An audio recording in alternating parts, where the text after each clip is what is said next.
Hey guys, it's Bex here, and I'm here once again with my very good friend, my personal nutritional guru, Mike Farine from everydaydetox.org.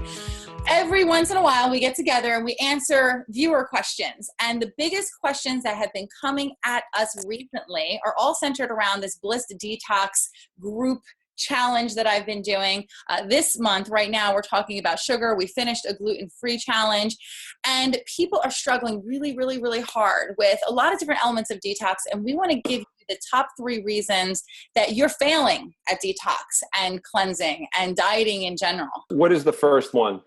The first one that I'm seeing a lot is people focusing on the minutia, the small stuff. For instance, worrying about the sugar in raisins, or wondering if they are allowed to have fruits when we're talking about a sugar-free detox. So a lot of stuff like that, what time of the day they should eat, what they should be eating with what, those things. Well, this manifests in a lot of different ways for different people. If it's a genuine desire to understand it, like it is in my case, like I obsess over minutia because this is what I do and I nerd out on it and I want to understand it. So if they're coming at it from that kind of place and they're just trying to educate themselves, that's great. But what a lot of people I find do, where like the minutia has nothing to do with their lives really, and they're not really even interested in it, but they're using it as a way to actually push off having to do anything. When they start obsessing over juicing versus blending, should I juice? I heard this, is the sugar and raisins, you know, like they get into all this stuff because they're trying to set up more blockages to actually having to do the work. So we see that a lot. Things get very complicated for people when it's time to get healthy. When it was time to eat cheese fries at the diner when you were drunk at 2:00 in the morning, nobody asked questions about that. Nobody wanted to know the minutia around how that was all going to work into their life. They just did it. So, you know, but all of a sudden you tell someone to juice and they're like, I thought we needed fiber. And all of a sudden they're trying to break down how it's just, you know, so that's somebody throwing up a block. Well, it's interesting because I'm having conversations with people who were having ice cream for dinner every single night, or at least after dinner every single night. And then I offer, you know, it's okay to eat fruit. And then they're arguing with me and saying, well, I heard that it's not okay to eat fruit and you can't eat fruit with protein. And they're getting to that. I'm like, dude, you were eating ice cream for dinner last night. Like, our decisions should lend themselves towards better health, towards a higher level of health. It's not going to be A to Z in one step. And we have to just focus on the here and now, each decision being the right decision for us in that moment, and not get caught up in perfection. We want to be perfect, and that paralyzes us. And it's okay for us to move forward with things when we don't understand every little last detail of it.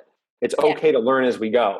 I heard Tony Robbins once in a lecture talk about how, you know, I don't understand exactly how electricity works and, you know, exactly what it is, but I still use a light switch. You know, it's okay to juice if you don't understand every little, you know, detail of how juicing works or how it's going to affect your chemistry.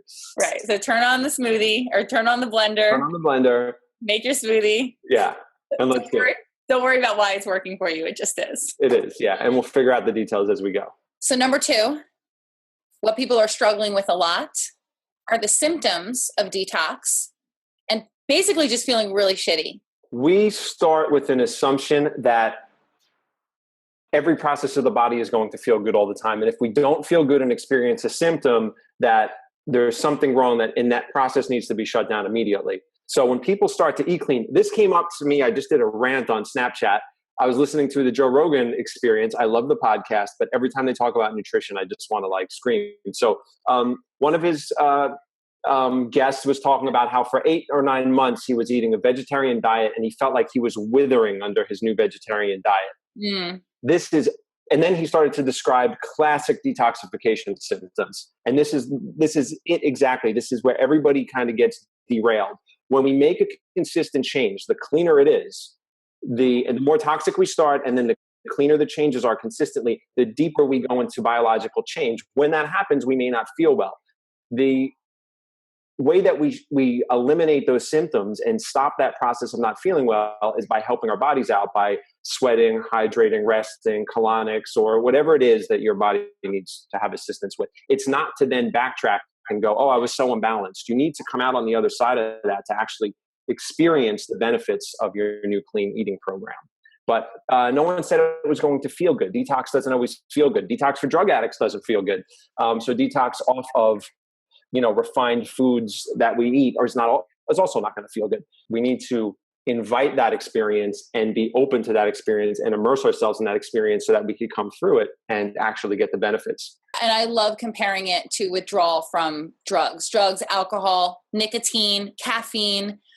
When you remove these things, and not caffeine, let's not even enter with caffeine, because people will say, but caffeine's good for you and coffee's good for you. And I don't want to have that conversation, but let's talk about drugs that we all agree are really bad for us: alcohol, heroin. So you're coming off of that.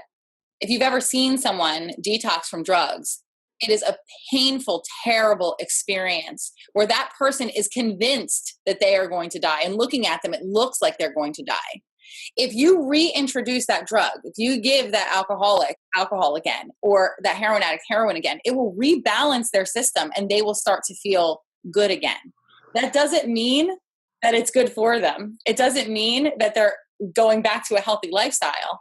It's just the body's resistance to being taken off that thing. So at a much lesser level, detoxing from sugar really sucks. You're in a bad mood. You feel tired. You might feel depressed. Same symptoms with caffeine, same symptoms with carbs.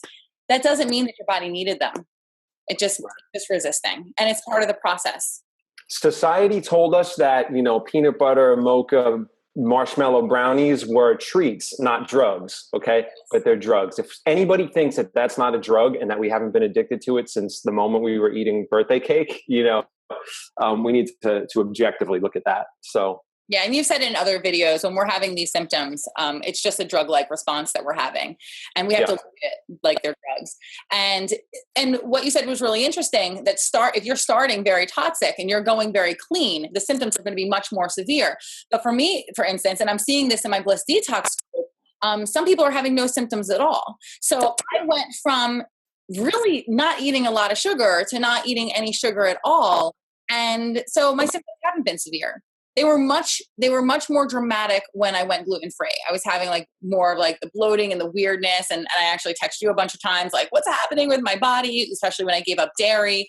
So they haven't been that bad. It was a few icky days and I feel really fantastic. And I'm not even having any cravings, but I was going from, kind of clean to just a little bit cleaner. There wasn't an extreme bridge there that I was crossing. So everyone's going to be different with their detox symptoms, and you shouldn't look at one person and say that they're doing it better or I'm doing it wrong just because you're feeling worse.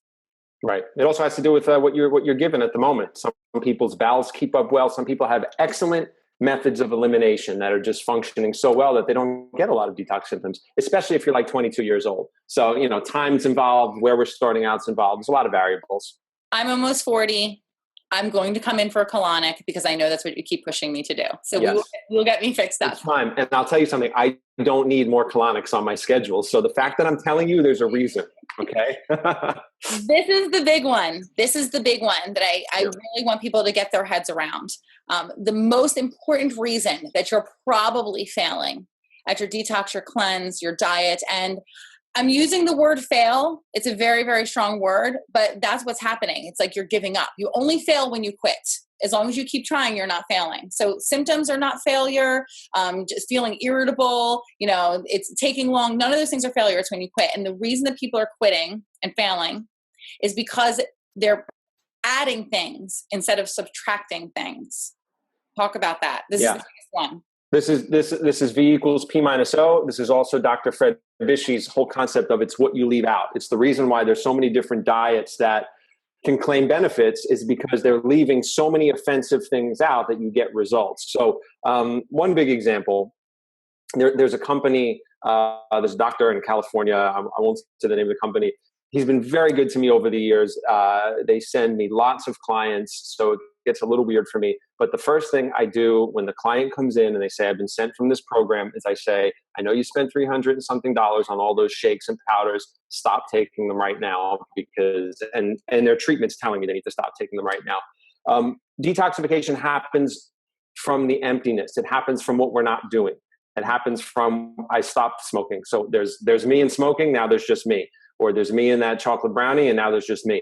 So once we remove that obstructing thing that's constantly taking energy away from the body from doing its deep work, it just automatically goes into effect and it starts to run its detoxification process. So taking a big sludgy, powdery, smoothie and drinking that's made out of all sorts of, like quote unquote detoxification elements, and filling the gut and creating expansion isn't going to do anything. So a lot of people try to take things.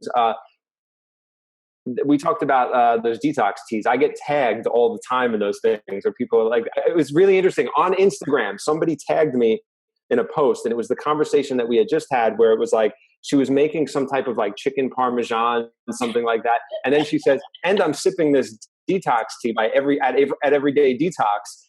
And, and then she listed all the reasons why that was good for her. And I was like, that's someone that thinks that they're going to put something in and they're going to get results. That's not how it works. Right. Get the chicken parm. Yeah. Take out the chicken parm, and then you're going to get results. It's the exact opposite. I laugh because we see it all the time. And I think that a lot of you who are watching can laugh too. It's like the person who goes to McDonald's and they order, like the Whopper and the French fries, and then they'll have the Diet Coke with it. Like that's going to balance it out. And then maybe they'll go and they detox through different ways. So they try to eliminate through different ways, and then they'll go and have like a really hard workout.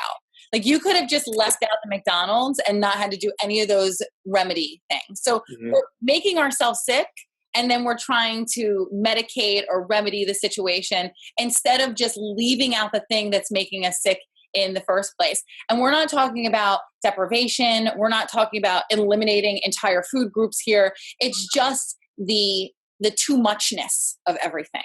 Simplify, simplify, simplify. Try to eat as simple as you can, as easy as you can, as light as you can. So I can still eat all the food groups if I did. I don't eat meat anymore or dairy, but I can still eat all the food groups. It's just one at a time. Take it easy on yourself. Simplify, and don't wreck yourself and try to fix yourself later. It's just not the way it works. Can I give a bonus tip here? You can give 17 if you want. Okay, well, I have 5 minutes before I have to leave for work. So I'm going to give one, since I tend to be long-winded. So here's a bonus tip. When somebody completes a cleanse, and we see this with a lot of people, when you complete a cleanse, whatever that looks like to you, juice cleanse, raw food, vegan thing, whatever that is, if you celebrate by putting in garbage immediately after, you've just totally fucked your body's chemistry and you fucked your mindset, because you've now re-addicted yourself to all that food you did the work for. And I see this all the time. So don't do that. The body likes consistency. When you come out of a cleanse, you are making improvements in your lifestyle to some degree. We have to commit to that. So we're moving forward in a positive direction. I really love the message that the body loves consistency. And I think that brings us back to the beginning about, trying to go for perfection. If you cannot sustain perfection over a long period of time, whatever change that you are making, make it sustainable. Make it something that you can commit to every single day. So if I decide that I'm going to take out sugar, that was a big decision for me. And it took a long time for me to make that decision, because I really love ice cream. I really love sugar in my tea. So I had to come to a point where I said, okay, I can do this forever. I took it out. I don't miss it. It was a mindset shift. I was raising my standards. I knew that the body loved consistency. I was following all of your advice, and it has been so easy on every level, energetically, emotionally, spiritually, and physically. Amazing. You're doing great, by the way. I feel great. I love your raising standards hashtag. It's working so well. That's what it was. I just had to decide that I don't want to be bloated and tired and sick, and I want to heal myself through food, and I want to be around here for a long time. And when you make that decision, when it's a non-negotiable, it's really easy. It's like that. It's easy. Mm-hmm. Thank you, Mike. We're good. We nailed it. Nailed it. I gotta go do the colonic action on some willing participants. So, dude, that's butt. What would you say? That's butt. That's butt.